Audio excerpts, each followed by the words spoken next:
Hello dear student, how are you. स्वागत है आप सभी का आपके अपने YouTube channel Rahul Commerce Academy में। तो आज की इस वीडियो में हम करने वाले हैं व्यष्टि अर्थशास्त्र यानी कि माइक्रो इकोनॉमिक्स का चैप्टर नंबर 24 यानी माइक्रो इकोनॉमिक्स का लास्ट चैप्टर, जिसका नाम है मांग और पूर्ति बलों का प्रयोग यानी कि tools of demand and supply या डिमांड एंड सप्लाई टूल्स भी आप इसको बोल सकते हो, या simple application of demand and supply tools. और इसका हम लोग एमसीक्यू करने वाले हैं, और एमसीक्यू भी बहुत ज्यादा नहीं है, 10 एमसीक्यू है, जल्दी खत्म हो जाएगा।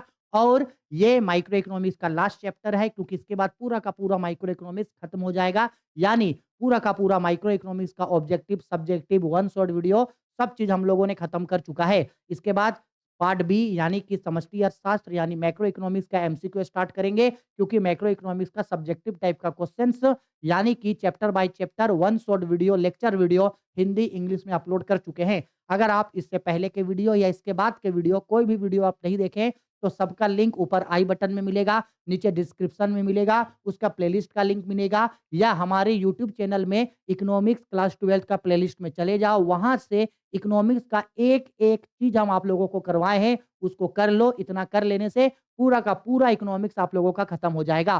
फिर चाहे आप झारखंड बोर्ड के स्टूडेंट हैं, बिहार बोर्ड के स्टूडेंट हैं, आर्ट्स, कॉमर्स, साइंस, किसी भी स्ट्रीम के स्टूडेंट हैं, आपको ये पढ़ना है। हर एक चीज डिटेल्ड में और बहुत शानदार और अच्छे तरीके से हम आप लोगों को पढ़ाए हैं। चलो अब समय नहीं गवाते, स्टार्ट करते हैं क्वेश्चन आंसर। ये रहा हमारा इस चैप्टर का पहला क्वेश्चन। क्या बोल रहा है क्वेश्चन पे?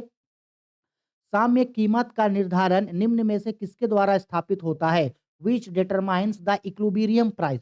तो याद रखना, कहीं भी गुड्स का इक्विलिब्रियम यानी कि साम्य कीमत निर्धारण मांग और पूर्ति यानी कि डिमांड और सप्लाई पे डिपेंड करता है। ठीक इससे पहले के चैप्टर में हम आप लोगों को पढ़ाए थे ना, सेम वही चीज है कि किसी भी बाजार में वस्तु का कीमत का निर्धारण जो है वो मांग और पूर्ति यानी डिमांड और सप्लाई पे होगा।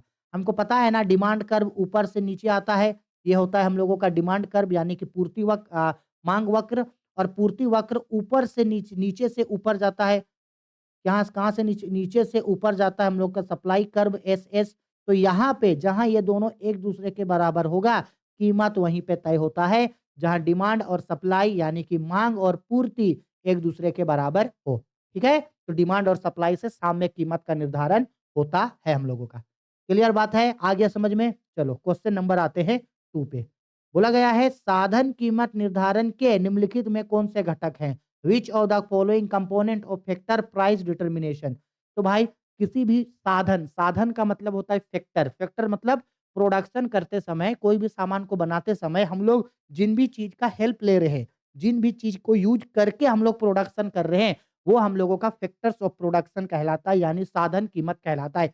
और साधन में सब चीज आएगा, लगान यानी रेंट भी आएगा, मजदूरी यानी वेजेस भी आएगा, ब्याज यानी इंटरेस्ट भी आएगा। इसीलिए इसका राइट आंसर होगा हमारा ऑप्शन नंबर डी। ठीक है, आगे बोला गया है कीमत उस बिंदु पर निर्धारित होती है जहां price of a goods is determined at a point where, वहां जहां डिमांड और सप्लाई दोनों एक दूसरे के बराबर होगा, यानी ऑप्शन नंबर सी, डिमांड और सप्लाई दोनों एक दूसरे के बराबर होगा, वहीं वस्तु का कीमत का निर्धारण होगा।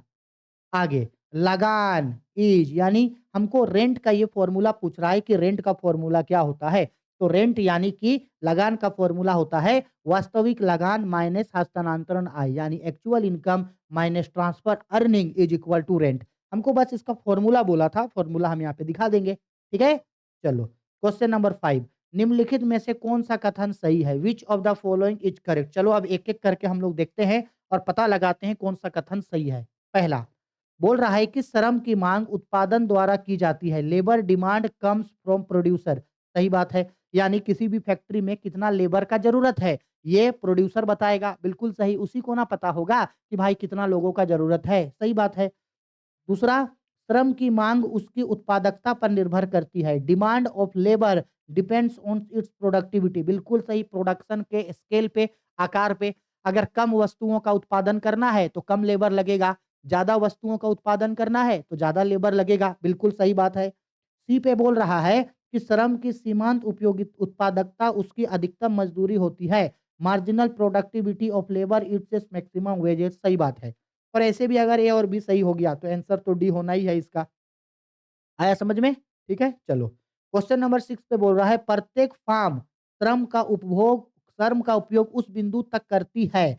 Every farms uses labour up unto यानी कि अप टू द पॉइंट, यानी हर फार्म कहाँ तक लेबर को यूज करना चाहेगा, वो लेबर को तहाँ तब तक यूज करेगा जब तक वो मतलब कि लेबर को वो जितना पैसा दे रहा है उतना और मार्जिनल रेवेन्यू बराबर हो। यानी ऑप्शन नंबर ए इसका राइट आंसर होगा। जितना पैसा लेबर को दे रहा है उतने के बराबर अगर उसका मार्जिनल रेवेन्यू आ गया तो वो उतना तक ही उसको काम कराएगा, उससे ज्यादा नहीं। ठीक है, आगे 7 नंबर, सरकार द्वारा उच्चतम निर्धारित कीमत तय की जाती है। Government decided price ceilings, government जो है वो उच्चतम कीमत का निर्धारण कर दिया है कि इतना पैसा मिलेगा और ये इनमें से सभी को देखते हुए तय होता है, सबको देखते हुए, इनमें से सबको, ऑप्शन नंबर डी, इनमें से सबको देखते हुए साधन कीमत निर्धारण जो है वो सरकार के द्वारा तय किया जाता है, सबको देखते हुए। क्वेश्चन नंबर 8, व्यवस्था की जोखिम सहने के बदले में उद्यमी क्या प्राप्त करता है? What does an entrepreneurment gets for undertaking the risk of the business, यानी हमको पता होता है ना कि बिजनेस में बहुत ज्यादा रिस्क है। अब अगर बिजनेस में हमको रिस्क है तो नहीं बोलता है कि रिस्क में ही तो इश्क है, बिजनेस में बहुत ज्यादा जोखिम है और जितना ज्यादा जोखिम उतना ज्यादा लाभ, यानी बिजनेस में रिस्क है और जितना ज्यादा रिस्क उतना ज्यादा प्रॉफिट, जितना ज्यादा रिस्क उतना ज्यादा प्रॉफिट, जितना ज्यादा जोखिम उतना ज्यादा लाभ। ऑप्शन डी इसका राइट आंसर होगा। ठीक है, क्वेश्चन नंबर 9, सट्टा के उद्देश्य से मुद्रा की मांग किस पर निर्भर करती है? Demand for money for expective purpose depends on which of the following, यानी सट्टा जो है वो इनमें से किस पे उसका मांग डिपेंड करता है? तो सिंपल सा बात है, सट्टा जो है वो डिपेंड करता है बाजार पे, बाजार पे, ठीक है, बाजार ब्याज दर पे, यानी बाजार इंटरेस्ट रेट पे वो डिपेंड करेगा।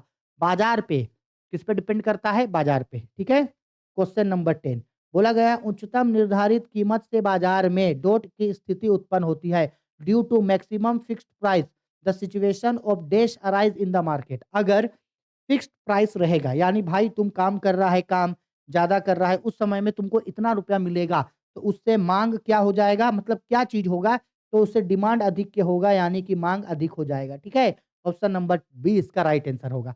बस इस चैप्टर में हम लोगों को इतना ही क्वेश्चन आप लोगों को पढ़ना है, क्योंकि इतना ही क्वेश्चन आप लोगों का बुक में दिया है, इससे ज्यादा नहीं दिया हुआ है। ठीक है, आया समझ में? तो बस ये लास्ट चैप्टर था, इसको करते ही हम लोगों का माइक्रो इकोनॉमिक्स पूरा का पूरा खत्म हो गया है। मिलते हैं हम लोग नेक्स्ट वीडियो में, जिसमें हम लोग मैक्रो इकोनॉमिक्स को करेंगे, यानी कि समष्टि अर्थशास्त्र, और हम फिर सजेस्ट करेंगे पूरा इकोनॉमिक्स का चैप्टर बाय चैप्टर, हिंदी वाले को अलग, इंग्लिश वाले को अलग, वन शॉट लेक्चर वीडियो करवाए हैं, उसको जरूर करना, क्योंकि उसके बिना आपका इकोनॉमिक्स में चैप्टर और कॉन्सेप्ट क्लियर नहीं होगा।